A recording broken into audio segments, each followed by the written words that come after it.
Magandang araw mga kaibigan. Bigyan natin ng reaction opinion itong post. Dalawang post ito, Inquirer at saka One News or TV5. Nakakapagtaka dahil parang first time ko itong makabasa ng post. Ng post na ito is sinasabi nila ang totoo, bumagsak ang rating, trust rating ni PBBM, samantalang si BP Sara nangunguna na maintain niya.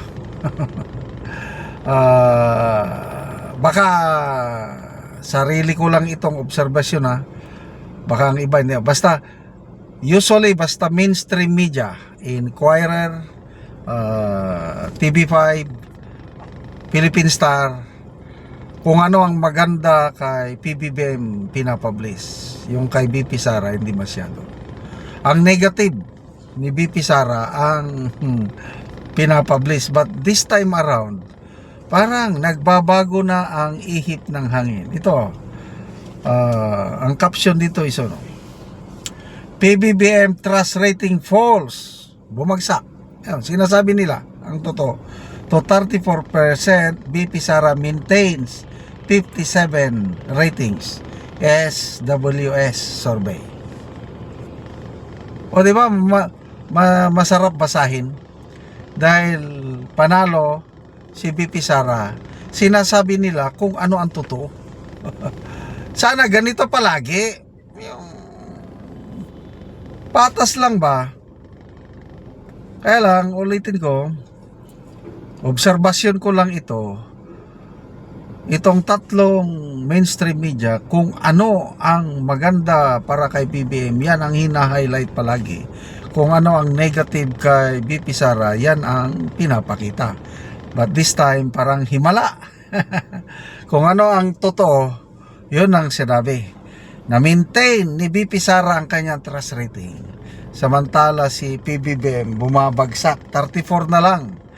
A year ago, ang trust rating niya sa SWS noong July of 2024, 64% ang kanyang trust rating.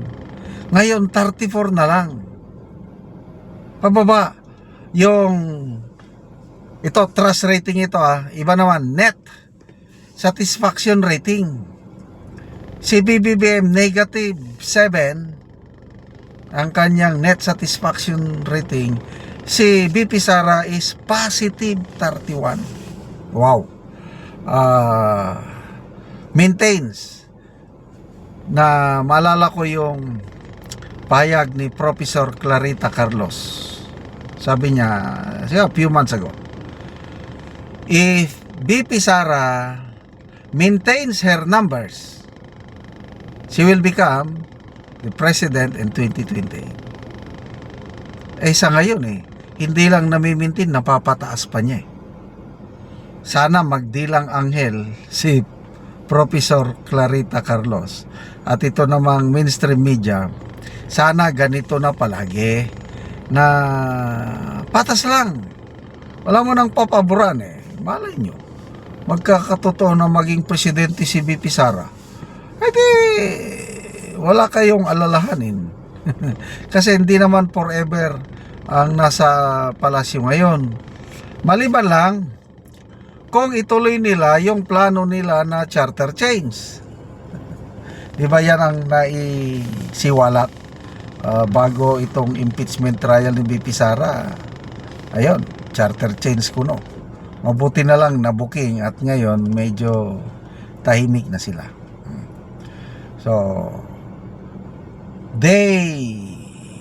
natapos na ang 6 na araw ng impeachment trial ni BP Sara. Ano ba? May napatunayan na ba ang depensa? Kung ako yung tatanungin, may napatunayan na ba ang prosecution? Kung ako ang tatanungin, halos wala pa. Yung Article 4 na ito, nag-grave threat, wala. Tingin ko talunan na sila. Not unless, may present sila sa Martes sa Martes na hired assassin. That's the only way na makapuntos ang prosecution. Kailan kung ang sasabihin ni Attorney Milvin Matibag, ang NBI Director, parehas lang sa sinabi ni Lotok at ni Kalilong, wala na. Game over. Agree ako sa sinabi ni Attorney Nel Tupas, lead prosecutor panahon ng impeachment ni Sergio Corona, na among the 4 articles of impeachment, ang pinakamahina ay itong grave threat.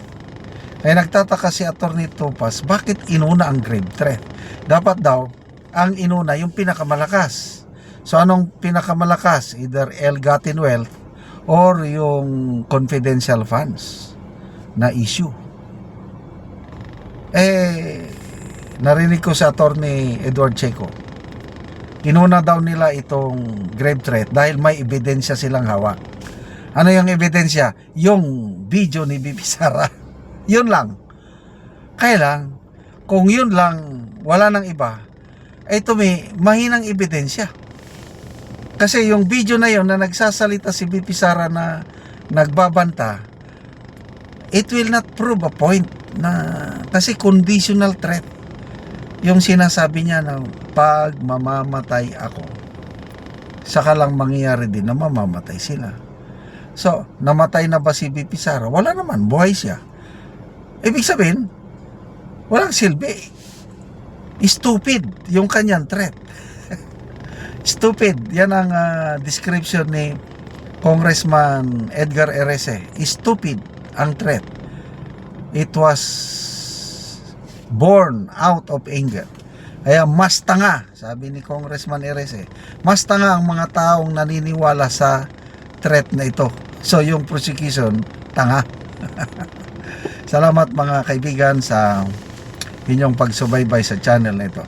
Nakakatulong kayo ng malaki sa tribong Talandig ng Bukidnon dahil ang sweldo natin sa channel na ito is pantulong sa tribo.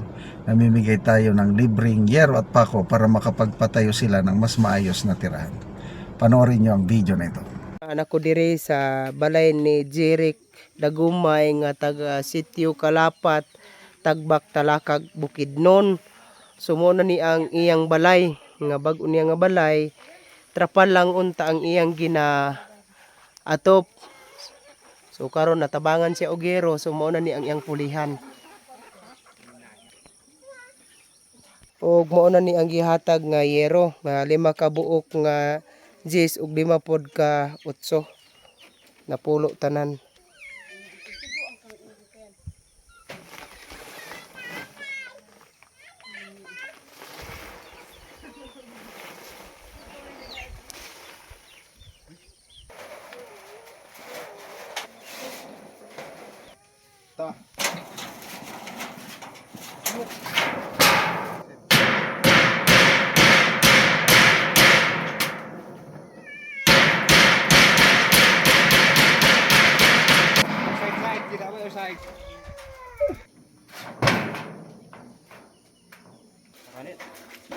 Salamat ko sa Ginoo kay natagam nigsin kay ang among atop gid sa una kay kuan trapal lagyod na kadtong karaan nga trapal na kanang naayon na nadaot. Napulihan na og sin. Pasalamat gid kay ko sa nag-atag. So karon napulihan na gyud og yero tong nga trapal lang nga inyong atop. Inong gani. Dugay namang gid ang among balay na ang among trapal na nagisi. Nag-ipon rami sa uyan sa akong bana. Kuan karon mauli na gid namo ni kay nanay sin. Mauli na gid ni namo karon. So unsa ra di ang trabaho sa imong bana? Mais. Mag-uuma lang. So karon napulihan na gyud tong inyong atop, so di na mo maulanan. Di na gid. So maulian na ni gid ninyo ang gipatay ninyo nga balay. Di na gid mi maulanan. Salamat kaayo.